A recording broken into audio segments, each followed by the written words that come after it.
Brando, Fox Sports. It has been a while, and he, of course, with his games, college football, and now already knee-deep into what's happening with college basketball, joins us. Craig Smoke, Paul Catalina, David Smoke on 365 Sports. It's great to have you on, Timmy B. I know you've had a busy afternoon.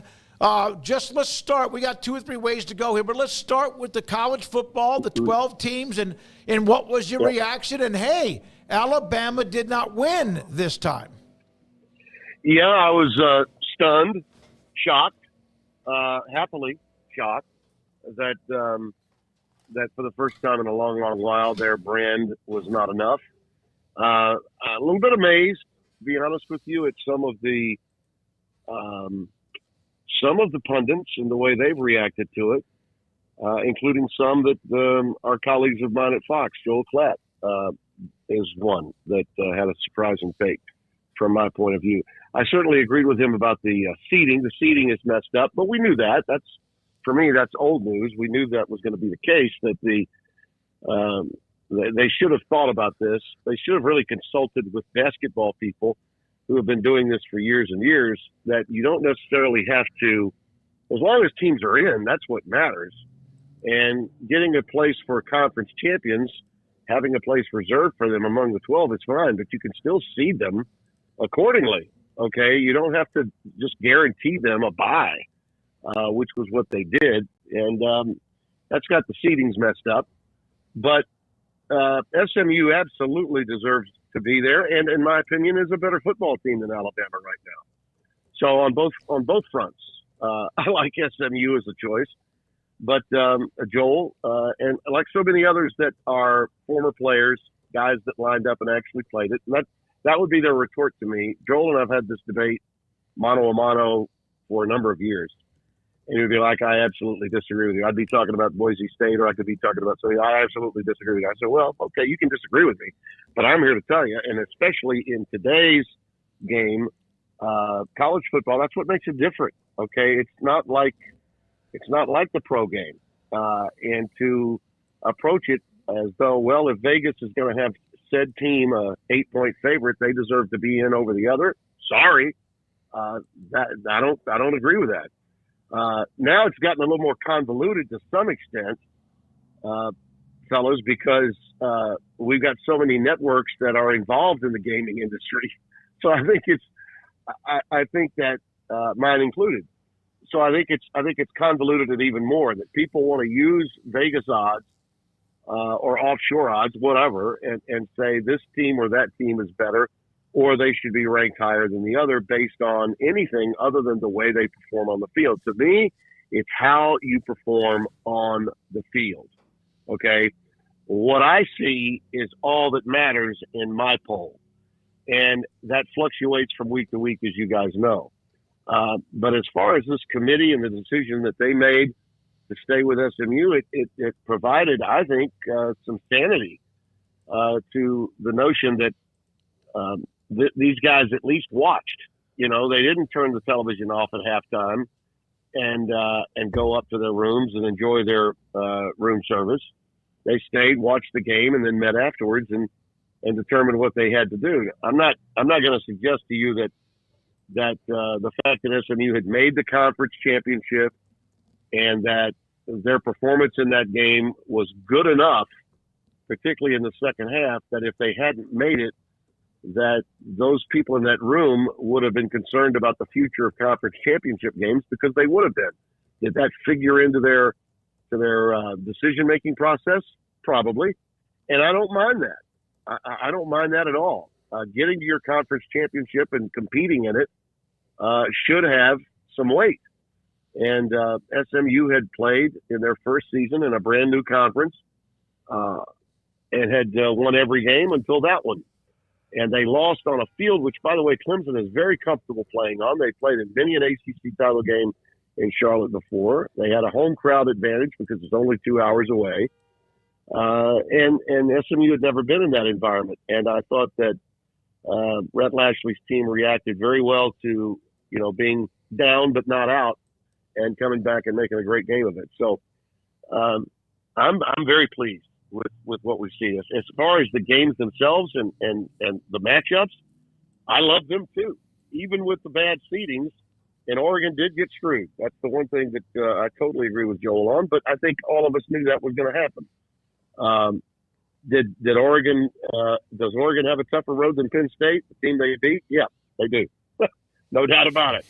But I think Oregon is up to that. And in the end, if they win it all, they can say that they absolutely earned it. And they were the best team all year long. And I'm happy to report that was the team I picked to win it all at the beginning of the season. Tim, how long do you think this model of using the bowl games is sustainable from a fan perspective before they have to – and the other thing of, when Oregon sees what is going on in Columbus in a couple weeks, they're going to go, well, we want that, and we beat them. Like, why can't we have that on our campus before more teams get home games and they, old Yeller, the old bowl system? I'm not sure that the bowl system is ever going to be completely gone just because of the history and the political aspect of that history and the circumstances around where the games are played and the dome stadiums involved and the voting that would be taking place as it relates to warm weather schools versus cold weather schools when you get that deep into it. And whether that's fair or not fair, I don't know. As far as the system goes, they should get rid of the seeding issues with the conference championships immediately. That can be rectified right now. Okay? If you win your conference championship, are you in? Yes, you're in. Just like Clemson got in. They stole a bid. No doubt about it. And the reason the fact that they stole that bid meant Alabama got knocked out as an at-large. That happened. That's part of it. That's why it's a playoff. But I think that we're going to go to 16, not 14. I think we're going to go to 16 right away. Right away. Because who's bitching and moaning the most right now? Three-loss teams in the SEC and Miami. And Miami's case is probably as good or better than any of the three from the SEC because SMU, their storyline and their resume fits pretty good with Miami's. The only difference being they didn't lose a conference game and Miami did. Miami, in my mind, with Cam Ward, had a reason to believe that they did belong. But when stacked up with Alabama the week before, they could not they couldn't crash the party. They couldn't get past Alabama. SMU did because of the recency. They were the most recent game that the committee was watching that had a indelible impact on their decision-making process overnight. If Miami had had that luxury, they probably would have gotten in too. But I do think we're going to go to 16. And that will be because the Big Ten and the SEC, especially Sankey and well, you saw what Greg Byrne had to say. I mean, look, I've known Greg a long time. All right, like the man. I knew his dad, as you guys know, very, very well. Bill Byrne's one of the finest people I ever met in intercollegiate athletics. But when he came out with that diatribe about, well, we're going to have to take a look at this really difficult non-conference schedule, I'm like, well, who do you think you're kidding? I mean, do you think most of the media doesn't keep up that we didn't know that the toughest game you played was Wisconsin, and Wisconsin was, trying to be a 6-16? You didn't get there because you got your ass kicked by Oklahoma, a bad Oklahoma team, in prime time on ABC on what is now the number one window in college football, overtaking Big Noon this past year. When you have, I'm sorry, Tiger Woods. If you're winning every tournament, we're going to see every shot. And if you lay an egg, we're going to see every shot. Alabama was awful in that game. And Oklahoma was not a very good team. Period. End of story. So, spare me your crying towel, Greg Byrne. Okay? And that would be true for any other athletic director. And I like Greg a lot. I mean, he's a good friend of mine. But that's just, stop. Just stop. If anything, Greg Sankey should be, if he wanted to be sarcastic, he could come back now and just say, rather than going to 9 games, which we told you we were going to do and then we didn't, we're going to peel this baby back and only play 6 games like we did back in the 80s, because that way we'll we won't have the problem that we had this year with 3-3-loss teams that didn't get into the playoffs. You want to have some sarcasm, throw that at me. Don't talk to me about your difficult non-conference schedule, Alabama. Are you out of your mind? The only people that buy that are the daytime gabbers that are pro people or LeBron James watchers, and all they give a damn about college football is that they got to talk about it in one segment, and then they're going to start throwing up Alabama's 3-1 record against top 25 teams. It's as disgusting as hearing Nick Saban talking about them being 3-1 against the top 25. Well, guess what? Those teams that SMU beat that weren't in the top 25, like Duke, like Louisville, they had 3 losses, but you know what? They weren't ranked. The metrics were always on your side. Enough. In this day and time with the portal and the NIL, 26 through 40 could be 15 through 25 in a given week. So just shut the hell up. Yeah, I felt like the complaining kind of reached a new peak this time around, and I guess with the new playoff, that's to be expected somewhat. But it just felt like it crossed over into just full blown temper tantrum and whining like a toddler over things. But you go out and win more games, and hey, you're in the playoff. It's pretty simple. Tim, you talk about like the disrespect and kind of like nationally. People, I think it's pretty clear there's only certain brands that people really enjoy talking about. I think that was pretty evident on College Game Day last month when Arizona State gets brought up and Desmond Howard's like, why are we talking about this game on live television? But we talk a lot about Arizona State on this show covering the Big 12, and I know you've covered Arizona State. You broadcast their games here, and you've seen Cam Skattebo in person. What do you think of the Sun Devils and this remarkable turnaround under Kenny Dillingham, and is Cam Skattebo being maybe a little bit disrespected by not getting more love than he got this season? Well, they were late to the party, let's face it. Yeah. The team had such a tough start, and then when they got hot, by the time they did get that hot, for instance, Skattebo's playing the same position as Ashton Genty, who was sucking up all the oxygen when it came to, great running backs. And kind of understandably so. Out in the Mountain Time Zone, he was sort of eating it all up. But all of us that saw Skattebo play, even last year when they had they were playing their 4th string quarterback against USC in a game I had about week 4 of the season last year, Skattebo was still playing like an MVP back then, just as he was this year.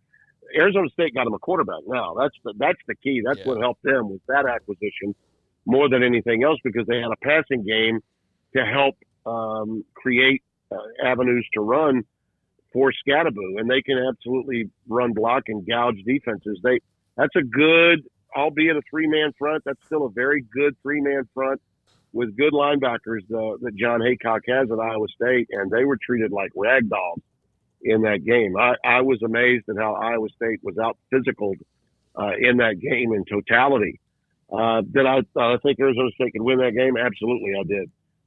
But did I think they'd blow them out to that degree? No. Now, the turnovers certainly helped. Yeah. And Iowa State had plenty of those. And a team that's usually pretty good about protecting the ball didn't. And once it snowballs, and it did on them late in the second quarter and early in the third, it was over.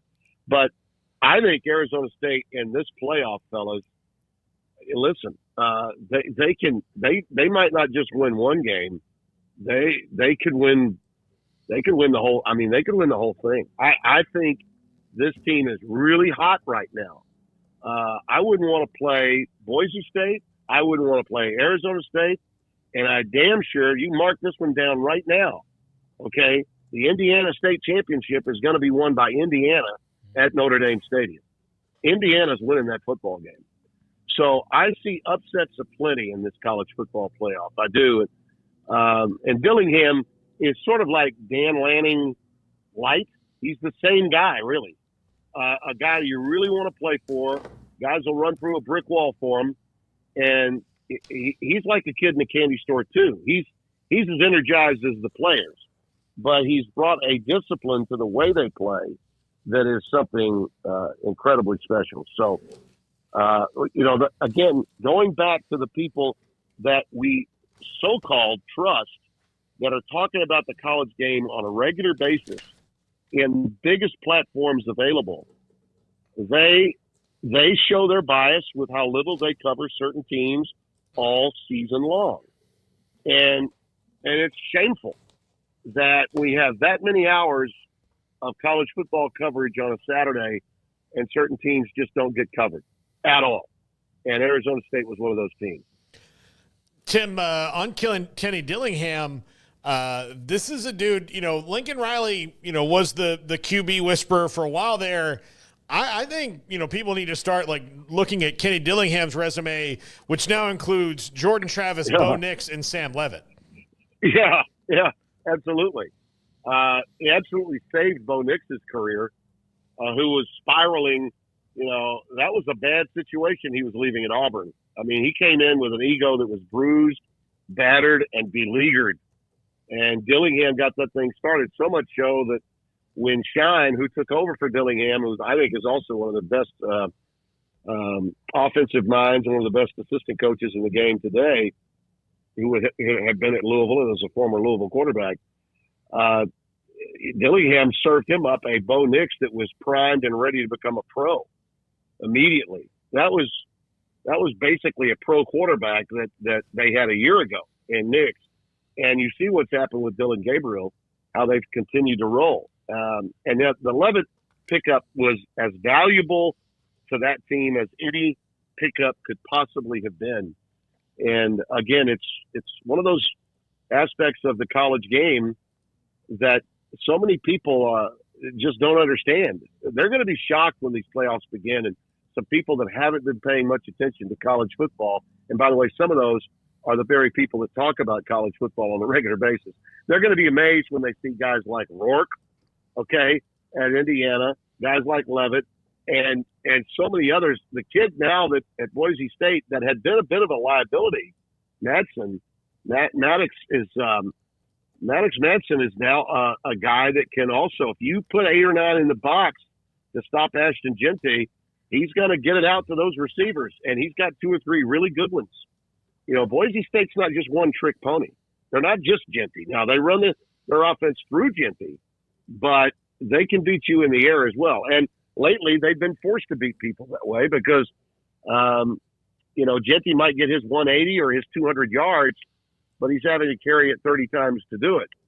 At some point, they're going to have 3rd or 4th and long, and in order to keep the ball, they've got to convert in the passing game, and they've been able to do it of late. That kid's really sharpening his game as a quarterback and as a leader.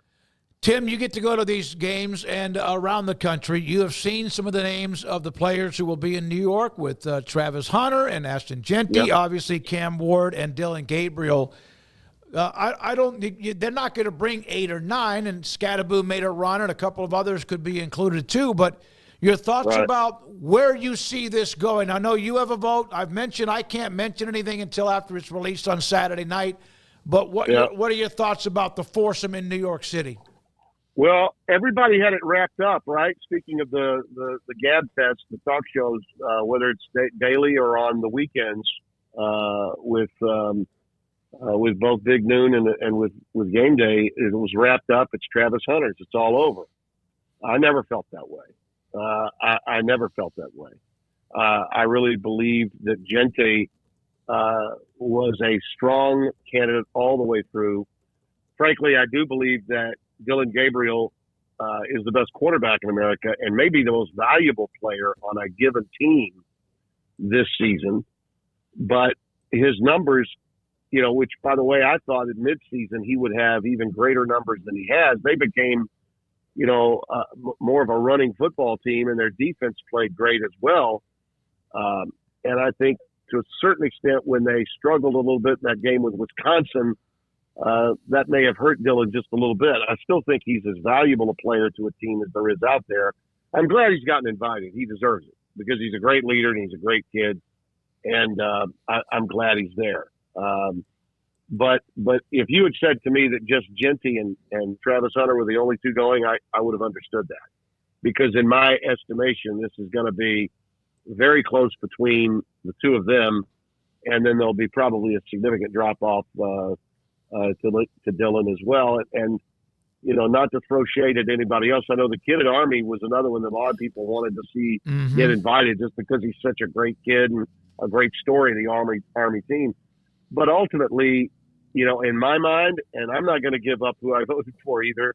I don't want the Heisman Trust on my case either. But there's no denying that what Travis did at Colorado is something that we've never seen.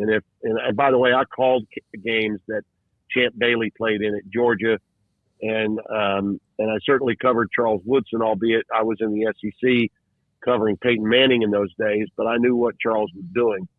But what Hunter's doing surpasses what either one of those guys ever did. As players that could beat you in that many different ways in a game. But ultimately, I think what you have to take into consideration, and it's a vague definition, okay, of what constitutes winning the Heisman, most outstanding, how you define it.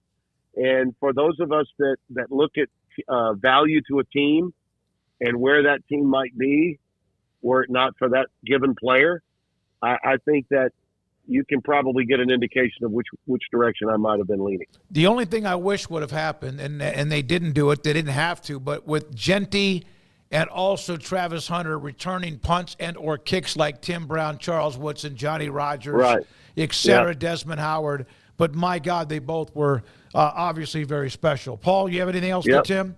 Craig, anything else for Tim?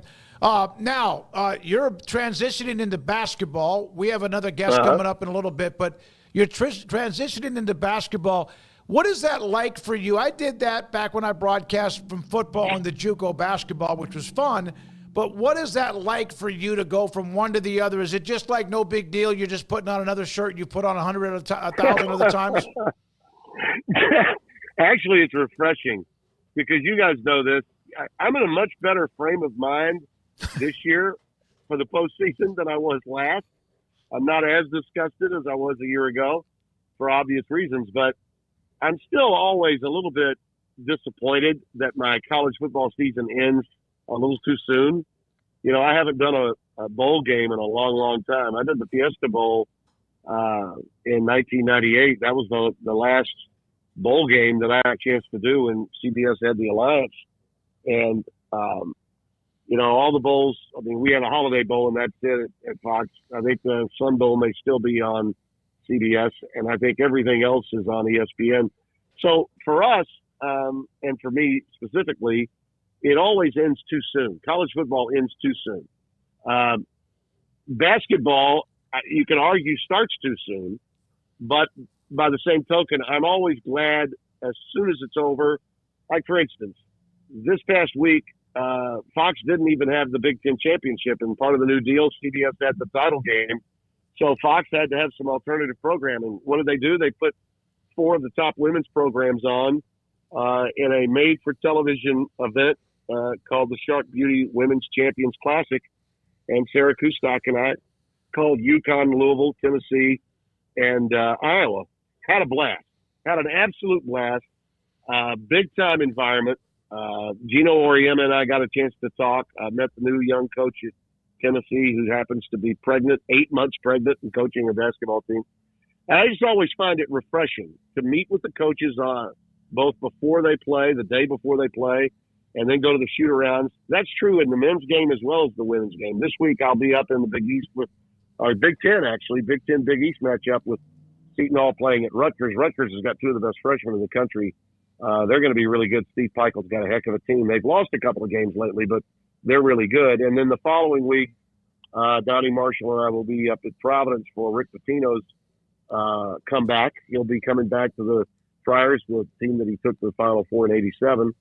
And his Johnnies look pretty good and could be a tournament team at long last. And we'll have them on the Friday night game, the Fox Friday night matchup on the 20th of December. But I'm always refreshed to go to a sport where they get it right at the end, and the coaches are always approachable and don't mind talking to you on the very day of the game. It's such a departure from the regimented, part of college football today. How difficult it is to schedule opportunities to meet with a lot of the head coaches, not all, but a lot of them. To get to their coordinators, it's so regimented. Whereas in basketball, it's so much more relaxed, casual, and I've been doing basketball games for so long and was so involved with the NCAAs that, as you can understand, David, I don't walk into a room very often when people don't already know me. And when they already know you, that's half the battle. You begin the conversation, further along than you would if you were introducing yourself to somebody. So, I love jumping right into it. Like I would have, if I had been home on Saturday and all these title games had been playing, if you think back to all those years when Spencer and I would have been at the SEC championship, and now we're not, I probably would have missed it. I probably would have been a little melancholy. But when you got games to do, man, you got games to do. The show must go on. And I love performing, whether the game is football, basketball. Hell, I've done 23 other sports that I didn't even know were sports, some of them, and I loved every bit of it. Just going on the air and telling the story of the players and the coaches is something that I love to do. And if I'm not doing what I'd really, really, really want to do, I'd still prefer doing something else to keep me busy so I'm not missing or getting a little melancholy about where I once was and now I'm not. You know what I mean? Yeah. So I love it. I absolutely love it. Tim, we love having you on, man. The chat room always loves having your opinion. Appreciate it. Thank you very much for your time. Enjoy the rest of the week, and we'll talk to you again soon. You got it. Thank you. Happy holidays. Merry Christmas to all of you. Tim Brando, Fox Sports, with us from football to basketball.